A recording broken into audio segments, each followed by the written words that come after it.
You are watching KVU 25 News Now at 10. Good evening and thank you for joining us. I'm Amaya Norman. And I'm Trenton Whiting. Now, a peaceful day at a local park turned into an unusual scene. A car ended up almost completely submerged in the water. Authorities say a red 2018 GMC Yukon rolled into the lake at Patriot Park. As you can see in this picture, the vehicle is almost entirely submerged at the bank.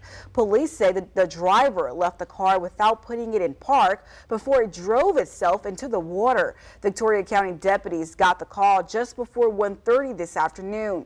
An officer immediately entered the lake to search for the driver. Once police confirmed there was no one in the vehicle, they contacted the driver who was nearby. There was no evidence of foul play.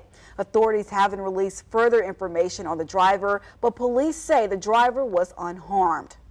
At least 7 migrants have died in ICE custody so far this year. That's 5 fewer than last year. Democratic Representative Sheila Schifferlis McCormick says poor conditions at a Florida facility may be partly to blame, claiming just one doctor serves over 500 detainees. ICE pushed back, calling her claims a deliberate attempt to discredit the agency.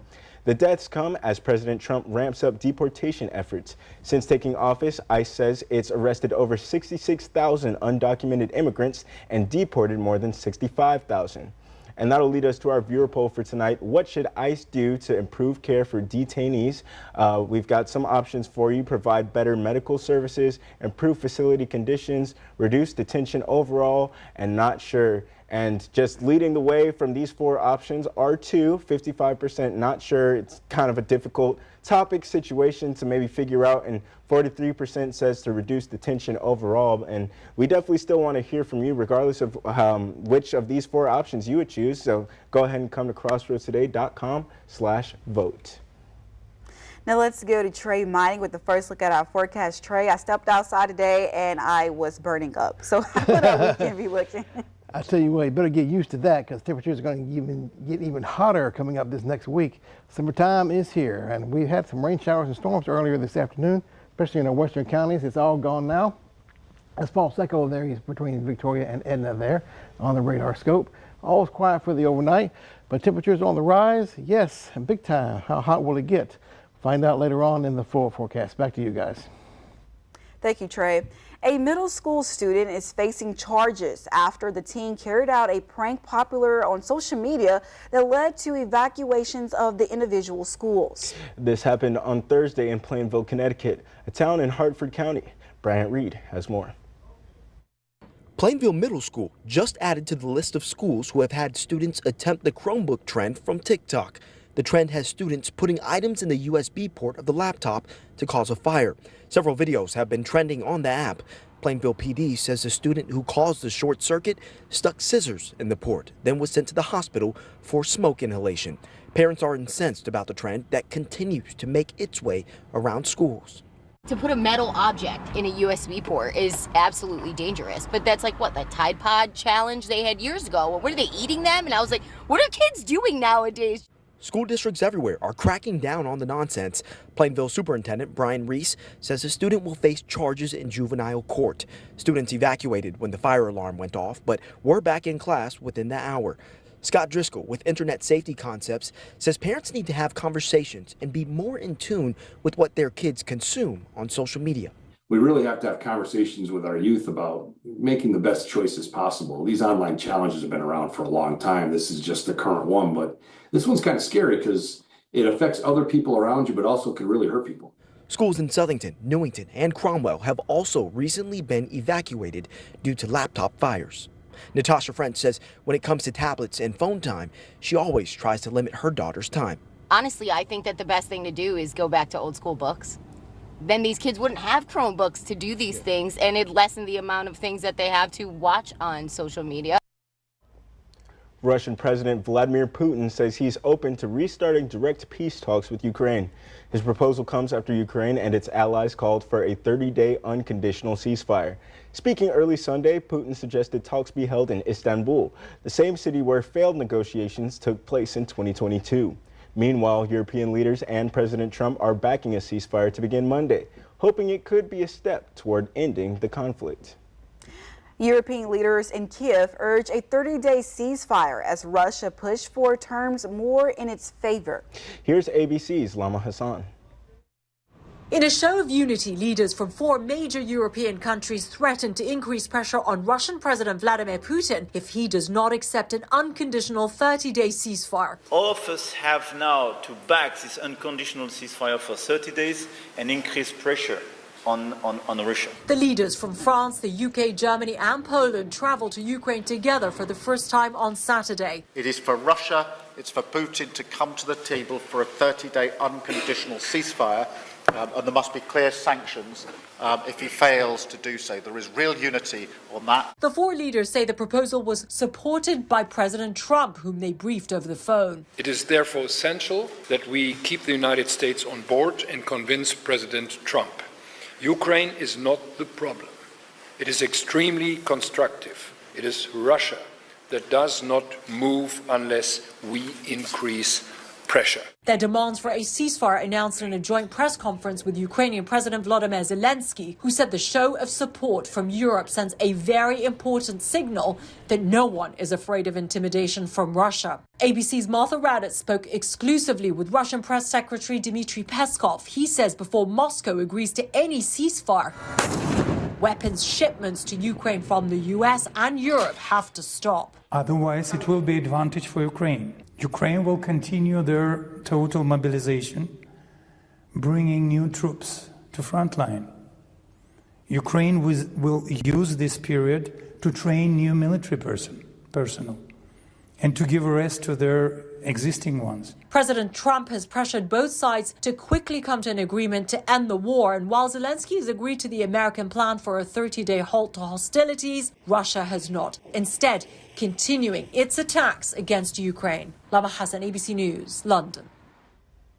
Google has agreed to pay nearly $1.4 billion to settle 2 lawsuits filed by the state of Texas. Attorney General Ken Paxton accused the tech giant of illegally tracking Texans and collecting their private data. The settlement was announced Friday, though Google denies any wrongdoing. This comes just months after Paxton secured a similar $1.4 billion deal with Meta over misuse of biometric data from Facebook and Instagram users.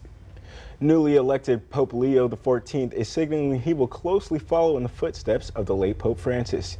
Pope Leo had his first formal meeting with the Cardinal Saturday. He said he chose his papal name to continue down the path of Pope Leo XIII, who is remembered as a pope of Catholic social teaching. He also wrote a famous open letter which reflected on the destruction wrought by the Industrial Revolution on the lives of workers. Pope Leo said his leadership will build upon Pope Francis's church reforms and legacy of social justice.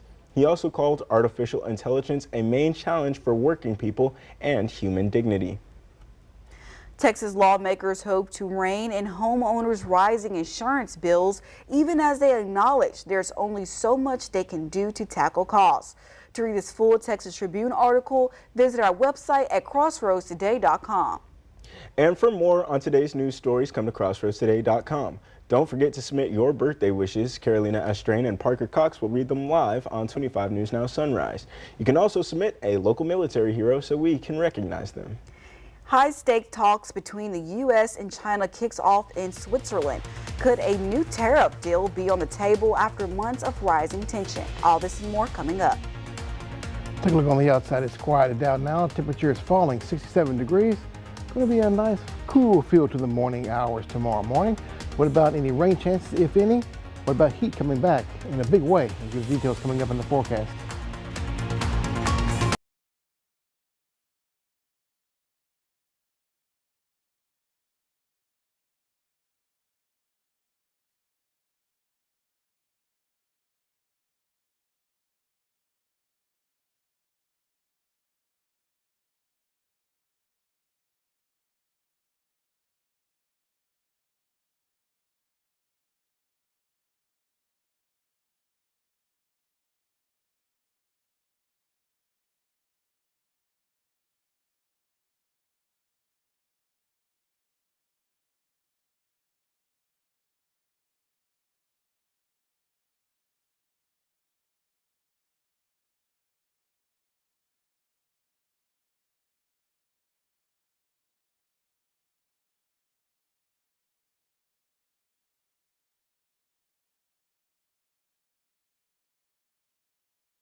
Welcome back. We turn now to a potential breakthrough in the U.S.-China trade war. Treasury Secretary Scott Bessent today meeting in Switzerland with top Chinese officials. The first formal in-person talks between the two sides since President Trump slapped 145% tariffs on China.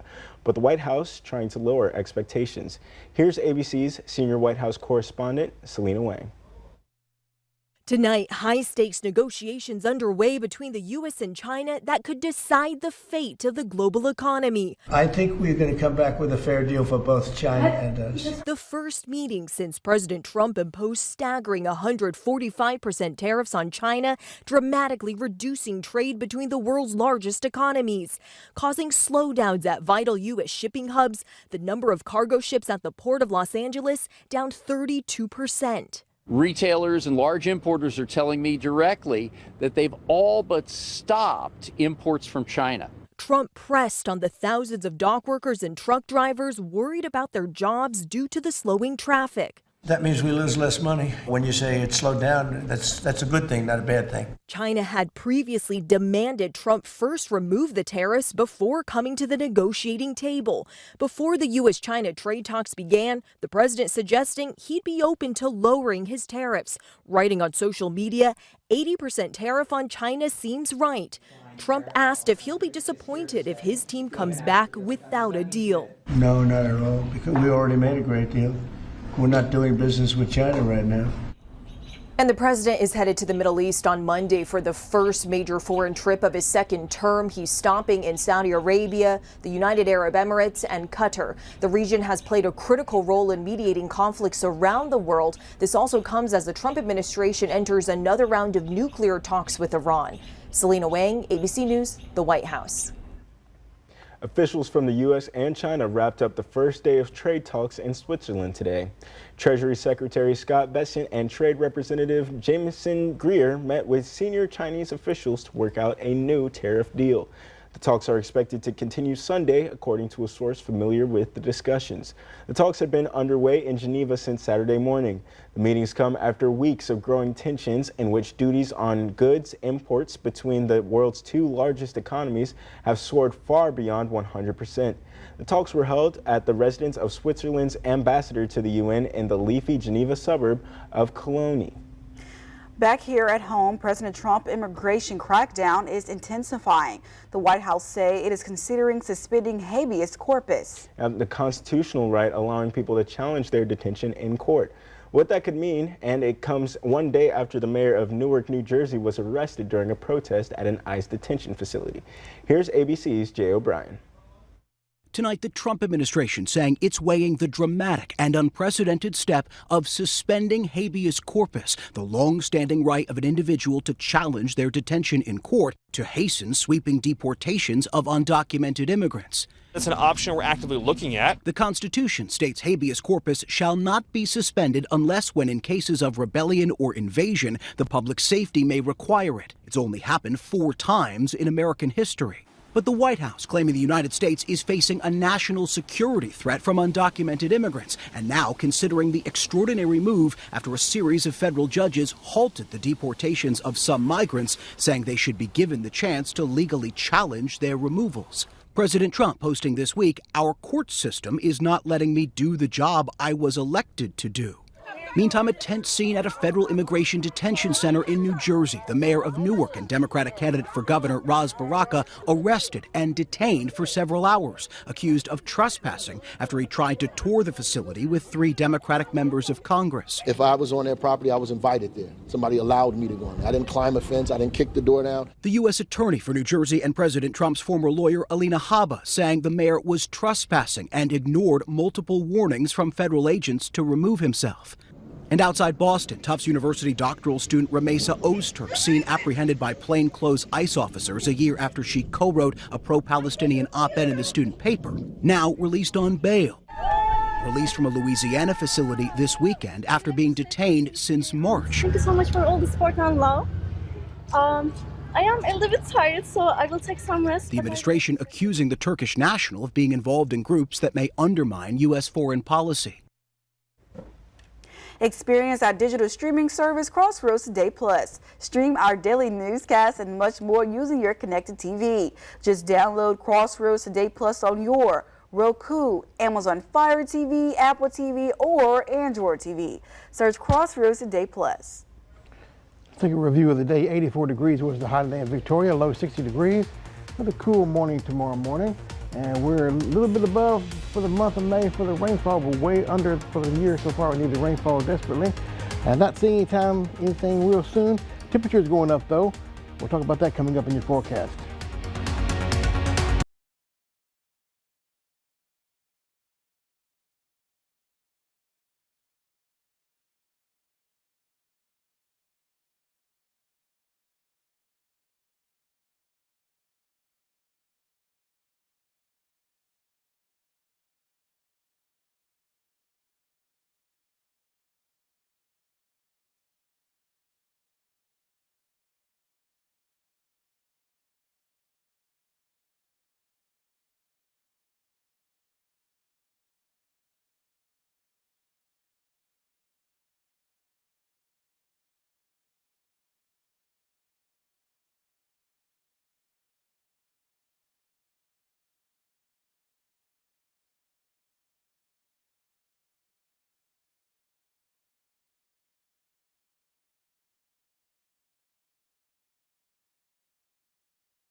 Good evening, everyone. Trey Mining here, and looking at the temperature. Start off this morning in the 60s. It had a cool feel to the air this morning. Then we heated up pretty nicely, well into the 80s with a daytime high by the afternoon hours, with a scattering of rain showers and storms in the coastal areas and also in the inland areas for this afternoon and this evening. They're out of the picture now. We have a quiet night tonight with temperatures in the 60s, maybe some 50s here, especially north of the Victoria area coming up for tomorrow morning early. Then we have temperatures in the 80s for highs again for your day tomorrow with sunny conditions. Rain's out of the area. A few rain showers in the Gulf, that's way out there, moving out deeper into the waters there. While we have the northerly winds still taking hold of our region here, keeping us on the dry side and keeping the precipitation away for the time being. And that'll mean that we'll have hotter temperatures coming up in the next couple of days down the road, especially next week, as high pressure ridges in from the west and puts a cap on the atmosphere around here, keeping us on the heat side for the time being during the majority of the week next week. While we have the rain today, we're in low pressure over Louisiana. Everything rotating around the low just like this. Had a little instability come on down from the north like it did this afternoon. Gave us some rain showers earlier. That's out of the picture now, and this is moving to the east. And high pressure moving in from the west, which will reach into the state of Texas and give us a hot couple of days coming up. Well, high temperatures 1 to the mid-90s coming up. Yes, very likely for us coming up for the next week time frame. To better run the air conditioners and stay cool, stay hydrated as well. For Victoria, well, we're starting off in the morning time with a few clouds in the morning, 68 degrees or so by 9 a.m. By noontime, reaching 80 degrees and mid-80s by the afternoon with sunny conditions, mostly sunny skies throughout the entire day. Very nice day overall. And we'll have in Quero a few morning clouds possible, sunny skies throughout the majority of the day tomorrow. By 3 o'clock or so, 84, 85 degrees will be the daytime high, and looking pretty nice. And a nice day down in Port Lavaca, Calhoun County, with some cloudy skies in the morning time by 9 o'clock or so. And by 83 degrees by 3 o'clock in the afternoon, be right around this time here will be our daytime high, likely to be reached at that time. With northerly winds, keeping them about 10 to 15 miles per hour. And off the north, that means the dry conditions for us here, keeping us rain free for the time being. And putting on much sunny skies, neither rainfall, and it's not happening anytime soon, with sunny skies throughout the entire forecast period. Look at the daytime highs after we get past Monday, in the mid-90s or so coming up, so definitely on the hot side. Very much summertime pattern is going to be setting in for the time being. Lows in the morning time near 70 degrees after a cool start coming up for you Monday morning as well. So getting used to the heat. For us around here, summertime is setting in place. Try your best to stay cool and stay best you can hydrated as well. Take a look at this right here. This is the QR code on your screen there. Scan the code. That'll take you to a web page. You can download our app. News, weather, and sports at your fingertips. Easy, convenient to have on your phone. Be connected with us. We got some sports over there with Mr. Max. That's right, Trey. Tonight we had the end of the area round playoffs for baseball and the end of the regional semifinal round for softball. So I'll tell you all the conclusion of today's games. Who are the teams remaining left? Coming up in sports.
All right, Cross, we'll start our sports block today. We're looking ahead again to the 2025-2026 Cuero football schedule. And for the Gobblers, they're first the top-ranked team from last season, the Columbus Cardinals, on August 29th. And the Gobblers, they're going to start again another district opponent that we're going to look at as well, September 12th versus Yoakum. Again, that game was a great game last season. It'll be a good one to watch as well. They travel next week to Corpus Christi Miller. That's going to be a challenge for sure on the road. And then they begin district play at Rockport Fulton High School. It's going to be October 10th. For the Gobblers fans, already posted the schedule online, so if you want to see all their opponents from starting in August all the way to November, check out crossroadstoday.com/sports. Now, not for football, right? We go 3 months away to football season, but now we got a lot of playoff baseball action and some softball action here in the Crossroads tonight. And starting with baseball, the Shiner Comanches baseball team, they traveled out to Carson City earlier this morning and they placed the Falls City Beavers. Heading in, the Comanches already won game 1 7-1, and they needed to win game 2 to advance to the next round, and they did. They won 12-0. They got big production from the bats there for the Comanches. They're now going to either face either the Bartlett Bulldogs or the Milano Eagles. That is still to be determined there in the regional semifinal round. Over to 4A action, where the El Campo Ricebirds face the #1 ranked team in 4A, the Calallen Wildcats. And this one, their first game, they did not do well. They lost to Calallen 17-0, but then they came back here. This was an interesting game here in game 2. They only lost 3-2, and unfortunately, though, that will not be enough there for El Campo to keep going on. As you see, Blake Quinn for Calallen was huge there up at the mound, and for El Campo, one of their top players, James Dortick, he was trying to make some plays, but just wasn't enough. And again, Calallen sweeps the series, and El Campo ends with having over 20 wins. What about Victoria West? They faced the Hendricksburg Hawks out there in Pflugerville today, and they needed to win both games to keep their season alive. And for West, they won game 2 4-1, but they lost their game 3, 11-0. So that means for West, they officially are done for the season. Again, for West, a tough one there. They got over 20 wins. How about softball, where the Tidehaven Tigerettes, they're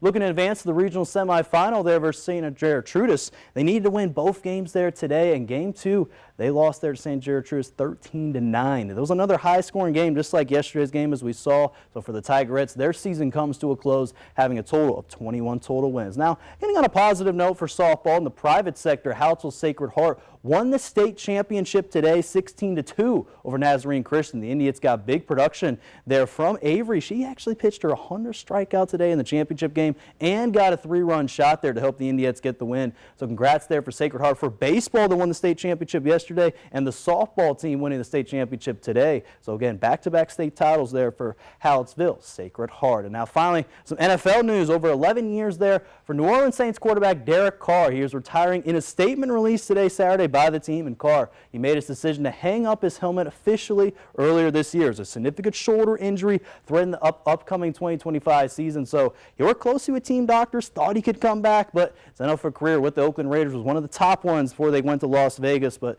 Saints organization just felt they needed a different spot, and so they did select Tyler Shutt there from Louisville as their quarterback from this year's draft. But kind of mentioned you, Amaya, earlier, right? Against Shedeur Sanders. We thought he should probably go there to New Orleans, and then we looked at it and did not go there. So Trenton and Amaya, what are your thoughts about that? Was, maybe Shedeur should have went there to New Orleans. What do you guys think? He should have went, it's like he should have been there. Already? He should. And it was time for Saints quarterback to hang up that jersey and pass it on. But hey, Saints had the chance and they lost again. But a mariachi band, a custom dress, and a one very spoiled cat. How a quinceañera fit for a queen helped save a whole shelter.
It's a milestone moment, but not for a teen. One Houston mom threw a full-blown quinceañera for her cat.